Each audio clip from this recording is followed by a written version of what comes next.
আলহামদুলিল্লাহ পবিত্র মাহে রমজান আর মাত্র একদিন পরেই শুরু হতে যাচ্ছে। তো সেই পবিত্র মাহে রমজান ঘিরে আমি অনেক কিছুই গুছিয়ে নিয়েছি একটু একটু করে। তো আজকের ভিডিওতে দেখাবো আমার সর্বশেষ প্রস্তুতি কী ছিল। আশা করি আমার আজকের ভিডিওটি ভালো লাগবে। তো একটি লাইক দিয়ে সম্পূর্ণ ভিডিওটি দেখে নেবেন। আসসালামু আলাইকুম, কেমন আছেন সবাই?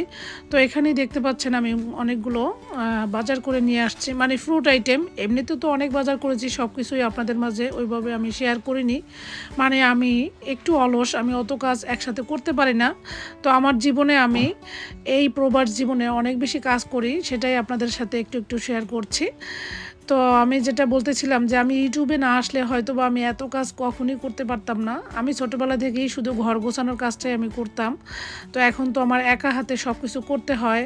আর আমার দুটা ছেলে, আমার মেয়েও নাই, আল্লাহ আমাকে মেয়েও দেয়নি, তো হেল্পিং হ্যান্ডও নাই। তো প্রবাসে কিভাবে একা একা এত কাজ একসাথে গুছানো যায়, তো আমি সেটাই একটু একটু করে গুছিয়ে নিয়েছি। তো দেখতে পাচ্ছেন এখানে আমি অনেকগুলো ফ্রুট নিয়েছি। তো এই ফ্রুটগুলো আমি ফ্রুট বক্সে ঢেলে নিচ্ছি। এখানে প্রথমে দেখছেন যে আম, আপেল, মালটা, তারপরে আঙ্গুর, অনেক রকমের ফ্রুট এখানে ছিল, সবগুলোই আমি গুছিয়ে নিয়েছি। তো আমার বাসায় একদম জুস ছাড়া চলে না, এগুলো আমি জুসের জন্য নিয়ে আসছি। তো আমার বড় ছেলেটা দেখা যায় ছোটোবেলা থেকেই সে জুস ছাড়া কোনো ফল চিবিয়ে খেতে চায় না। তো এই অভ্যাসটার জন্য আমিই দায়ী, কারণ আমার ছেলেটাকে আমি ছোটোবেলা থেকে এইভাবে বাসায় নিজের হাতে জুস করে খাওয়াইতাম। কখনই আমি বাজারে কেনা জুস মানে খাওয়াই নেই, তো সেটাই তার অভ্যাস রয়ে গিয়েছে। ছোটো ছেলেটা তো মাঝে মাঝে অনেক ফলই চিবিয়ে খায়। যাই হোক, এখানে আমি 5 কিলো চিনি, তারপরে গুড় এবং চিয়া সিড, তারপর এখানে ইসবগুলের ভুসি, এগুলো আমি একটু বক্সে করে গুছিয়ে নিয়েছি, সেটাও আপনাদের মাঝে একটু শেয়ার করছি। তো আমার অনেক আপু ভাইয়েরা বলতে পারেন আমি শুধু খাওয়া দাওয়া নিয়ে ব্যস্ত কিনা। না, একদমই না। আমাদের এখানে খতম তারাবি পড়ানো হয় মসজিদে। তো প্রতিদিনই আমার বাচ্চাদেরকে নিয়ে আমি খতম তারাবি মসজিদে ইনশাল্লাহ পড়ি। তো সেজন্যই আমার এই কাজগুলো আগে থেকে গুছিয়ে নেওয়া, কারণ মসজিদে অনেকটা লং টাইম আমাদের সময় দিতে হয় ইনশাল্লাহ। রমজান মাসে তো একটু ইবাদত বন্দিগি অনেক বেশি করে থাকি। এছাড়া ইনশাআল্লাহ সবসময় নামাজ রোজা করি। আমার 2 ছেলেও ইনশাআল্লাহ নামাজ রোজা করে। সেই ছোটোবেলা থেকেই তাদেরকে আমি রোজা রাখা, নামাজ পড়া সবই শিখিয়ে রেখেছি। তো এখনও তারা সেটাই করে। তো কোরআন তেলাওয়াত করব, সব কিছু মিলেই আমি কাজগুলো এই জন্য এইভাবে গুছিয়ে রেখেছি। তো আবার দেখা যায় আমরা এখানে দিনের বেলা ঘুমিয়ে থাকি, সারা রাত্র সজাগ থাকি।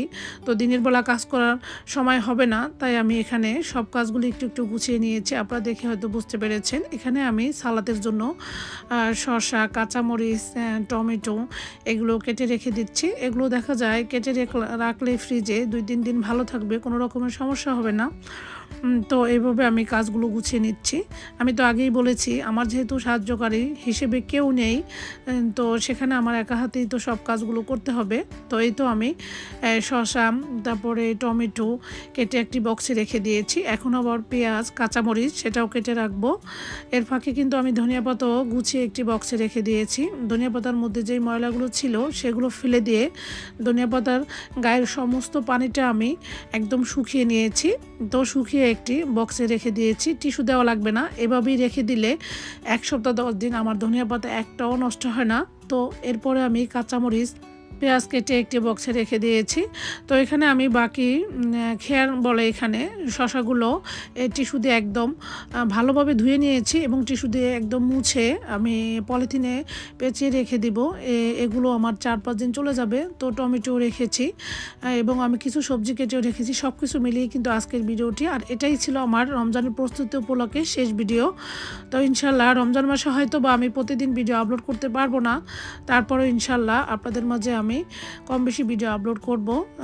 তো প্লিজ আপু ভাইরা যারা এই পর্যন্ত ধৈর্য ধরে আমার ভিডিওটি দেখছেন, প্লিজ একটি লাইক দিয়ে সম্পূর্ণ ভিডিওটি দেখার জন্য অনুরোধ করব। তো এখানে আমি কিছু খেজুরও একটি বক্সে ঢেলে নিয়েছি। তো আজকে ইনশাল্লাহ আমাদের এখানে চাঁদ হতে পারে, তাই আমি সেজন্য এখানে 2 কিলো গরুর মাংস একটু কালাবোনা করে নিব। সেজন্য এখানে আমি সব রকমের মশলা নিয়েছি, মশলাটা আমি দিয়ে দিচ্ছি।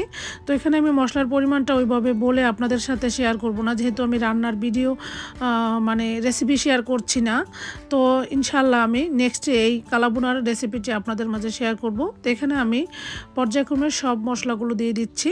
তো এইভাবে মশলাগুলো দিয়ে এখন এখানে আমি যে স্পেশাল একটি গরম মশলা বানিয়ে রেখেছি সেটাও দিয়ে দিচ্ছি।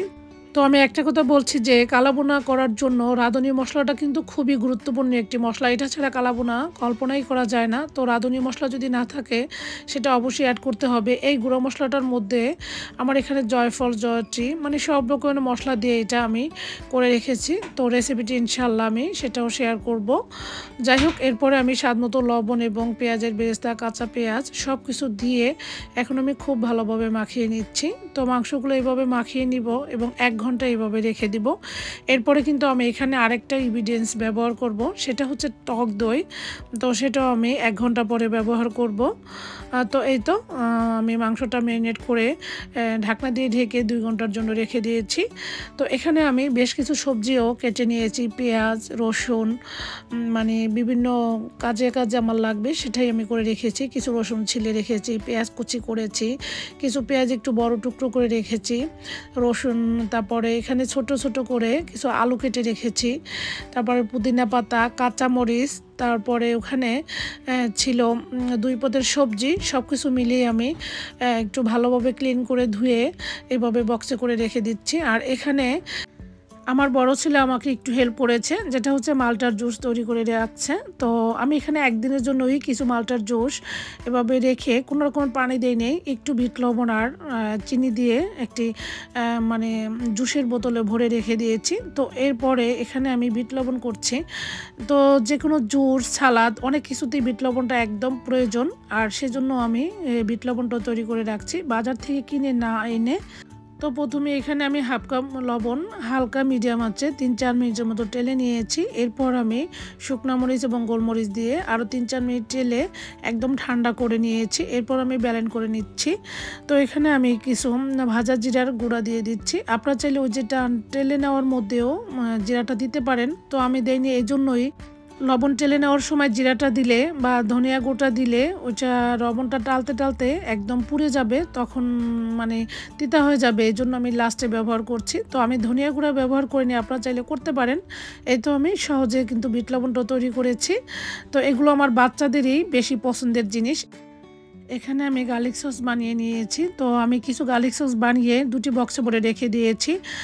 সেটার মূল রেসিপি আমি ইতিমধ্যে আমার ইউটিউব চ্যানেলে শেয়ার করেছি, চাইলে সেখান থেকে দেখে নিতে পারেন। তো এখানে আবার 2টার বেশি মুরগিও আমি সব রকমের মশলা দিয়ে ম্যারিনেট করে রেখে দিচ্ছি। তো আজকে এই পর্যন্তই, সবাই ভালো থাকবেন, আল্লাহ হাফেজ।